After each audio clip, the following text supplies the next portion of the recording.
Welcome back to NTA UGC net education. আমি শহীদুল ইসলাম। আজকে আলোচনা করব রিসার্চ অ্যাপটিটিউডের মোস্ট ইম্পর্ট্যান্ট টার্মিনোলজির পার্ট নাম্বার 3। তো বন্ধুরা, এই আলোচনা করার পূর্বে আমি একটি বিষয় তোমাদের জানাই, যে কোনো প্রিপারেশনের ক্ষেত্রে আমাদের সবচাইতে যেটা কার্যকারী ভূমিকা পালন করে সেটা হচ্ছে নোট ডাউন করা। এর আগেও আমি রিসার্চ অ্যাপটিটিউডের দুটি পর্ব আলোচনা করেছি এবং প্রত্যেকটি পর্ব সিকোয়েন্সিয়াল অনুযায়ী আলোচনা করা হয়েছে। তো তোমরা যারা আগের পর্বগুলো দেখোনি তারা আগের পর্বগুলো দেখো এবং প্রত্যেকটি বিষয়কে নোট ডাউন করে রাখো, যাতে পরবর্তীতে রিভিশনের ক্ষেত্রে এটি খুব কার্যকারী ভূমিকা পালন করে। সো বন্ধুরা, এই ভিডিওটি প্রথম থেকে লাস্ট পর্যন্ত দেখবে এবং যদি কোনো বিষয় বুঝতে অসুবিধা হয় বা তোমরা যদি এই ভিডিও দেখে কোনো উপকৃত হও তাহলে কমেন্ট বক্সে কমেন্ট করে জানাবে। হ্যালো বন্ধুরা, শুরু করা যাক আজকের পর্বের প্রথম শব্দ inductive research approach. Inductive reasoning work the other way, moving from a specific observation to broader generalization and theories. Informally, we sometimes call this a bottom-up approach. Conclusion is likely based on premises, involves a degree of uncertainty. অর্থাৎ inductive অ্যাপ্রোচটি specific to জেনারেলাইজের দিকে ধাবিত হয়। অর্থাৎ inductive অ্যাপ্রোচটি মনে রাখবে কোনো কিছু innovate করা, কোনো ফ্যাক্ট হতে পারে, কোনো থিওরি হতে পারে। এক কথায় ইন্ডাকটিভ অ্যাপ্রোচটি ছোট জায়গা থেকে বৃহত্তর কোনো বিষয়কে উদ্ঘাটন করে, অর্থাৎ স্পেসিফিক টু জেনারেলাইজ। সেকেন্ড যেটা হচ্ছে, এটাকে কখনো কখনো বটম আপ থিওরিও বলা হয় বা অ্যাপ্রোচও বলা হয়। তোমরা দেখতেই পাচ্ছ, বটম আপ বলতে রিসার্চার কোনো বিষয়কে অবজার্ভ করে, সেই অবজার্ভকৃত বিষয়কে প্যাটার্নে পরিণত করে, তারপর টেন্টেটিভ হাইপোথেসিস নেয় এবং থিওরি আবিষ্কার করে। এক কথায় নিচু থেকে উপর দিকে সবসময় ধাবিত হয়। এবং 3 নম্বরে যেটা বলা হচ্ছে সেটি হচ্ছে যে কনক্লুশন বা সিদ্ধান্তটা সবসময় প্রিমাইসিসকে ফলো করে এবং সিদ্ধান্তটা সর্বদা কিন্তু অনিশ্চিত হয়, নিশ্চিত নয়। আমরা জানি ইন্ডাকটিভ অ্যাপ্রোচটা ইনোভেট করে নিউ থিওরি অর ফ্যাক্ট। আবার এটাও জানি যে it is a qualitative approach. এটি সর্বদা কিন্তু মনে রাখবে কোয়ালিটেটিভ অ্যাপ্রোচ। কোয়ালিটেটিভ অ্যাপ্রোচ কখনোই কিন্তু নিশ্চিত বা কারেন্ট বা সঠিক সিদ্ধান্তে পৌঁছাতে পারে না। সিদ্ধান্তে পৌঁছানোর জন্য নির্দিষ্ট পথ অতিক্রম করে, অনেক সময় সিদ্ধান্তটা সঠিক নাও হতে পারে। তো ইন্ডাকটিভ অ্যাপ্রোচ মানে কোনো কিছুকে ইনোভেট করে, নির্দিষ্ট থেকে জেনারেলাইজ হয় বা বটম আপ থিওরিও বলা হয়। একটি বিষয় আমি পরিষ্কার করে বলি, যতগুলো থিওরি বা ফ্যাক্ট আবিষ্কার করা হয়েছে সব থিওরি অর ফ্যাক্ট আবিষ্কার হয়েছে এই ইন্ডাকটিভ অ্যাপ্রোচের মাধ্যমেই। Another important term is deductive research approach. Deductive reasoning work from the more general to the more specific. Sometimes this is informally called a top-down approach. Conclusion follows logically from premises. Deductive approach के general থেকে মোর স্পেসিফিকের দিকে ধাবিত হয়। এটিকে কখনো কখনো top down অ্যাপ্রোচও বলা হয়। আর ডিডাকটিভ অ্যাপ্রোচের সিদ্ধান্তটা সবসময় লজিক্যালি প্রিমাইসিসকে ফলো করে। একটি বিষয় আমি পরিষ্কার করে বলি, ইন্ডাকটিভ রিজনিংয়ে থিওরিকে জেনারেট করা হচ্ছে আর ডিডাকটিভ রিজনিংয়ে সেই থিওরিটাকে আবার পুনরায় টেস্ট করা হচ্ছে থিওরিটা কতটা যুক্তিযুক্ত। অর্থাৎ ইন্ডাকটিভ রিজনিং কোয়ালিটেটিভ রিসার্চ অ্যাপ্রোচে ব্যবহার করা হচ্ছে আর ডিডাকটিভ রিসার্চ অ্যাপ্রোচটা কোয়ান্টিটেটিভ রিসার্চ অ্যাপ্রোচে ব্যবহার করা হচ্ছে। এই দুটি টার্ম আমাদের যে কোনো বিষয়ের ক্ষেত্রে খুবই গুরুত্বপূর্ণ। সো আমি আরেকটু পরিষ্কার করে বলছি, যেমন ইন্ডাকটিভ রিসার্চ অ্যাপ্রোচ স্পেসিফিক বা নির্দিষ্ট থেকে সামান্যীকরণের দিকে ধাবিত হচ্ছিল বা ছোট জিনিস থেকে বড় জিনিস আবিষ্কার করছিল। ঠিক ডিডাকটিভ অ্যাপ্রোচে কোনো আবিষ্কার করা জিনিসটা কতটা কার্যকরী, কতটা সত্যতা রয়েছে সেটাকে যাচাই করার জন্য যে সামান্যীকরণ থেকে নির্দিষ্ট এরিয়ায় পৌঁছায়, সেই প্রসেসটাই হচ্ছে ডিডাকটিভ অ্যাপ্রোচ। এখানে দুটি বিষয়কে একবারে পরিষ্কারভাবে উপস্থাপন করা হলো। দেখো, বাম দিকে যেটা রয়েছে সেটা হচ্ছে ডিডাকটিভ এবং ডান দিকে রয়েছে সেটা হচ্ছে ইন্ডাকটিভ অ্যাপ্রোচ। তো ডিডাকটিভ অ্যাপ্রোচটার থিওরিটাকে এখানে টেস্ট করা হচ্ছে। ফার্স্ট হচ্ছে থিওরি, সেকেন্ড হচ্ছে হাইপোথেসিস, তারপর হচ্ছে অবজারভেশন, তারপরে হচ্ছে কনফার্মেশন। অর্থাৎ ডিডাকটিভ অ্যাপ্রোচটা হচ্ছে টপ ডাউন অ্যাপ্রোচ এবং ইন্ডাকটিভ অ্যাপ্রোচটা হচ্ছে বটম আপ অ্যাপ্রোচ। অর্থাৎ প্রথমেই হচ্ছে অবজারভেশন, সেকেন্ড হচ্ছে প্যাটার্ন, তারপর হচ্ছে টেন্টেটিভ হাইপোথেসিস, তারপর হচ্ছে থিওরি। আমি দুটি বিষয়কে একটু পরিষ্কার করে আলোচনা করছি একটি এক্সাম্পলের মাধ্যমে। যেমন নিউটন একটি সেপকে গাছ থেকে নিচে পড়তে দেখলো এবং this is the known fact. এটা প্রায় অবজার্ভ করে নিউটন যে কোনো একটা শেপ নিচে দিকে পড়ছে। তার মনের ভেতর চিন্তন জাগলো যে শেপটা নিচে পড়ছে কেন, উপর দিকেও তো যেতে পারতো। এক সময় সে কী করলো, সেটাকে একটি প্যাটার্নে পরিণত করলো এবং তিনি হাইপোথেসিস নিল হয়তো এই কারণেই শেপটা নিচে পড়ছে। পরে তিনি সেইটাকে গবেষণা করতে গিয়ে একটি থিওরি আবিষ্কার করলো এবং থিওরি হচ্ছে ল অফ গ্র্যাভিটি। তো এই যে গ্র্যাভিটি আবিষ্কার করলো, অর্থাৎ একটি নির্দিষ্ট ছোট বিষয় থেকে একটি থিওরি আবিষ্কার করলো। এই থিওরিটি হচ্ছে আবিষ্কারের প্রসেসটাই হচ্ছে ইন্ডাকটিভ অ্যাপ্রোচ। এবং পরবর্তীতে বিভিন্ন বিজ্ঞানীরা যখন এই থিওরিটার সত্যতা যাচাই করার জন্য সেইটিকে নিয়ে আবার গবেষণা শুরু করলো যে থিওরিটা কতটা কার্যকারী রয়েছে এবং সত্যি কি না, এবং থিওরি নিল, তারপর হাইপোথেসিস নিল, হাইপোথেসিসের পর পরবর্তী পর্যায়গুলোকে তিনি অতিক্রম করার পর কনফার্মেশন দিল না থিওরিটা সত্যি। অর্থাৎ একদিকে দেখা যাচ্ছে যে ইন্ডাকটিভ অ্যাপ্রোচে কোনো থিওরি আবিষ্কার হচ্ছে, পরবর্তীতে আবার দেখা যাচ্ছে যে সেই থিওরিটাকে ডিডাকটিভ অ্যাপ্রোচের মাধ্যমে টেস্ট করা হচ্ছে।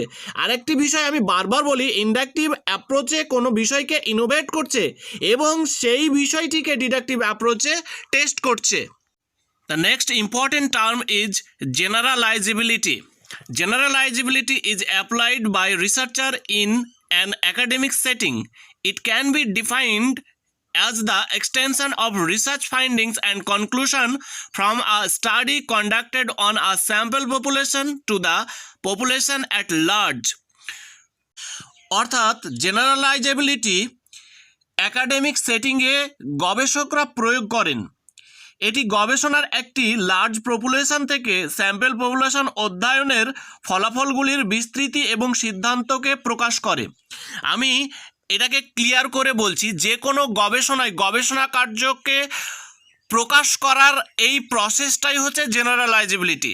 যেমন নিউটন এই যে শেপ থেকে একটা জেনারেলাইজেবিলিটি করলো বা প্রকাশ করলো ল অফ গ্র্যাভিটি, এই প্রকাশ করাটাই হচ্ছে জেনারেলাইজেবিলিটি। অর্থাৎ যখন কোনো গবেষণা কার্যকে সমগ্র রূপে সার্বিকভাবে প্রকাশ করা হয় তখন সেটাকেই বলা হয় জেনারেলাইজেবিলিটি। Another very important term is confidentiality. Confidentiality refers to a condition in which the researcher knows the identity of a research subject but takes a step to protect that identity from being discovered by others. অর্থাৎ গোপনীয়তা এমন এক অবস্থাকে বোঝায় যেখানে গবেষক কোনো গবেষণার বিষয়ের পরিচয় জানেন কিন্তু অন্যদের থেকে কিছু আবিষ্কারের জন্য নিজের পরিচয় গোপনের কতগুলি পদক্ষেপ গ্রহণ করে। কিছু গবেষণা রয়েছে যে গবেষণায় গবেষক কিন্তু নিজের আইডেন্টিটিকে গোপন রাখেন বা গবেষণা কার্যকে প্রোটেক্ট করার জন্য বিভিন্ন পদক্ষেপগুলোকে কনফিডেন্সিয়াল হিসাবে রাখেন যাতে গবেষণাটা সঠিকভাবে সম্পাদন করা সম্ভব হয়। এই প্রসেসটাই হচ্ছে confidentiality. The next term is continuous variable. A continuous variable is one that can take any value between two numbers. For example, height, time, weight. একটি কন্টিনিউয়াস ভেরিয়েবল হলো যা দুটি সংখ্যার মধ্যে যে কোনো মান নিতে পারে। এর আগেও আমি ভেরিয়েবল সম্পর্কে আলোচনা করেছি, বলেছি যা কিছু ভ্যারি করে তাই হলো ভেরিয়েবল, অর্থাৎ যা পরিবর্তনশীল তাই হলো ভেরিয়েবল। এখানে কন্টিনিউয়াস বা বিচ্ছিন্ন ভেরিয়েবল হলো সেই ভেরিয়েবল যেগুলো যে কোনো মান নিতে পারে, যেমন ডেসিবেল নাম্বার, পূর্ণ সংখ্যা, যে কোনো সংখ্যা নিতে পারে। এখানে উদাহরণ হিসাবে দেওয়া আছে উচ্চতা, সময় এবং ওজন। উচ্চতা হচ্ছে ডেসিমেল নাম্বার নিতে পারে, সময়ও ডেসিমেল নাম্বার নিতে পারে এবং ওজনও ডেসিমেল নাম্বার নিতে পারে। তাই এই সমস্ত মানগুলো, এই সমস্ত জিনিসগুলো হচ্ছে কন্টিনিউয়াস ভেরিয়েবল। পরের শব্দটি হলো ডিসক্রিট ভেরিয়েবল। কন্টিনিউয়াস ভেরিয়েবলের ঠিক বিপরীত ভেরিয়েবল হলো discrete variable. Discrete variable means a variable that has only certain value. অর্থাৎ ডিসক্রিট ভেরিয়েবল হলো এমন একটি ভেরিয়েবল যা কেবলমাত্র একটি নির্দিষ্ট সংখ্যা নিতে পারে। যেমন উদাহরণ হিসাবে হাউস, পিপল দেওয়া রয়েছে। অর্থাৎ কন্টিনিউয়াস ভেরিয়েবলে আমরা দেখেছি যে কোনো মান নিতে পারে, ডিসক্রিট ভেরিয়েবলে যে কোনো মান নিতে পারেন। এখানে পূর্ণ সংখ্যায় গ্রাহ্য। যেমন বাড়ি কখনো দেড়টা বাড়ি বা আড়াইটা বাড়ি বা 3.5টা বাড়ি বা 4.25টা বাড়ি কখনো বলতে পারি না। আমরা এটাকে কাউন্ট করি একটা বাড়ি, দুটো বাড়ি বা 3টে বাড়ি। আবার যখন জনসংখ্যা কাউন্ট করি তখন একজন মানুষ, দুজন মানুষ বা 3জন মানুষ কাউন্ট করি। কখনোই আমরা ফ্র্যাকশানে এই মানুষ কাউন্ট করি না, যে 1.5 পিস মানুষ বা 2.5 পিস মানুষ বা 3.5 মানুষ। অর্থাৎ যে সমস্ত ভেরিয়েবলগুলো পূর্ণ সংখ্যা দিয়ে পরিমাপ করে সেই সমস্ত ভেরিয়েবলগুলো হলো discrete variable. The next term is case study. In the social and life science, a case study is a research method involving an up-close, in-depth and detailed examination of a particular case. For example, a case study in medicine may examine a specific patient a doctor treated. একদম গোদা বাংলায় বিষয়টিকে আমি উপস্থাপন করছি। যখন কোনো একটি ঘটনা বা কেসকে ইনডেপথ স্টাডি করা হয় তখন সেই স্টাডিকেই কেস স্টাডি বলে। একটি এক্সাম্পল এখানে দেওয়া রয়েছে, কোনো একজন ডাক্তার যখন কোনো একজন পেশেন্টকে তার রোগ নির্ণয় করার জন্য ইনডেপথ স্টাডি করছে, সেই ধরনের স্টাডিগুলোকে বলা হচ্ছে কেস স্টাডি। আবারও বলছি, যখন কোনো নির্দিষ্ট বিষয় বা ঘটনাকে ইনডেপথ স্টাডি করা হয় রিসার্চের ভাষায়, তখন সেটাকে বলা হয় কেস স্টাডি। আরেকটি এক্সাম্পলের মাধ্যমে বিষয়টিকে উপস্থাপন করছি। ধরো শ্রেণীকক্ষে কোনো একজন শিক্ষার্থী কোনো একটি মিসবিহেভ করছে, প্রত্যহ এই মিসবিহেভটি দেখা যাচ্ছে।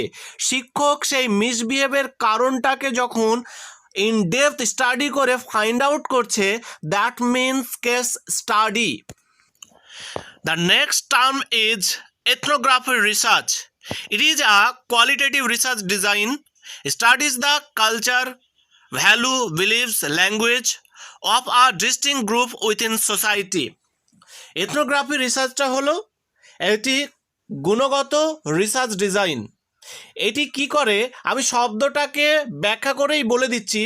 এথনো শব্দের অর্থ হচ্ছে কালচার, আর গ্রাফি শব্দের অর্থ হচ্ছে মেথড অর স্টাডি। যখন কোনো গবেষক কোনো কালচারকে স্টাডি করবে, দ্যাটস মিন এথনোগ্রাফি। রিসার্চার কি করে, কোনো একটা নির্দিষ্ট সোসাইটির মধ্যে, কোনো একটা পরিবেশের মধ্যে যখন কোনো কালচার নিয়ে স্টাডি করবে, that's mean ethnography research. Another important term is phenomenological study. Phenomenology is an approach to qualitative research that focuses on the commonality of a live experience within a particular group. The fundamental goal of this approach is to arrive at a description of the culture of the particular phenomena. অর্থাৎ phenomenology research হলো একটি গুণগত গবেষণা পদ্ধতি যা কোনো নির্দিষ্ট গোষ্ঠীর মধ্যে একটি বাস্তব অভিজ্ঞতার দিকে দৃষ্টি নিবন্ধন করে। পদ্ধতিটি মূল লক্ষ্য হলো নির্দিষ্ট ঘটনার প্রকৃতির একটি বিবরণে পৌঁছা। আমি একদম সহজেই বলি, কোনো ঘটনা বা বিষয়বস্তুর মাঝে গিয়ে গবেষক যখন সেই ঘটনার মূল বিষয়বস্তুকে তার ব্যক্তিগত অভিজ্ঞতার দ্বারা উদ্ঘাটন করবে, সেই স্টাডিটাই হলো ফেনোমেনোলজিক্যাল স্টাডি। ছোট্ট একটা এক্সাম্পল দিই, কিছুদিন আগে শাহিনবাগে যে আন্দোলন চলছিল, সেই আন্দোলনের প্রকৃতি জানার জন্য কোনো গবেষক যখন সেই গবেষণায় অংশগ্রহণ করার জন্য সেই আন্দোলনে নিজে গিয়ে অংশগ্রহণ করবে এবং তার প্রকৃতি সত্যতা যাচাই করে তার মতো করে উদ্ঘাটন করবে। That's mean phenomenological study. The next term is grounded theory study. Grounded theory refers to a set of systematic inductive method for conducting qualitative research aimed toward theory development. গুণগত গবেষণা পরিচালনার জন্য নিয়মতান্ত্রিক ইন্ডাকটিভ পদ্ধতির একটি সেটকে গ্রাউন্ডেড থিওরি বলে। Grounded থিওরির মূল লক্ষ্যই হলো থিওরি ডেভেলপ করা, অর্থাৎ যে গবেষণায় থিওরি ডেভেলপ করে সেই গবেষণাকেই কিন্তু গ্রাউন্ডেড থিওরি স্টাডি বলা হয়। এটি কিন্তু একদম ইন্ডাকটিভ অ্যাপ্রোচ। এর আগে বলেছি যে ইন্ডাকটিভ অ্যাপ্রোচে কি করে, নির্দিষ্ট কোনো বিষয় থেকে একটি সামান্যীকরণের দিকে ধাবিত হয়ে কোনো থিওরি আবিষ্কার করে। অর্থাৎ এটি এমন একটি স্টাডি বা এমন একটি গবেষণা যা ইন্ডাকটিভ মেথডের দ্বারাই কোনো নতুন থিওরিকে আবিষ্কার করে। অর্থাৎ যে গবেষণার মাধ্যমে নতুন থিওরি আবিষ্কার করে সেই গবেষণাকেই গ্রাউন্ডেড থিওরি স্টাডি বা গ্রাউন্ডেড থিওরি রিসার্চ বলা হয়। The next term is x post facto study. Ex post facto study or after the fact research is a category of research design in which the investigation started after the fact has occurred without inference from the researcher.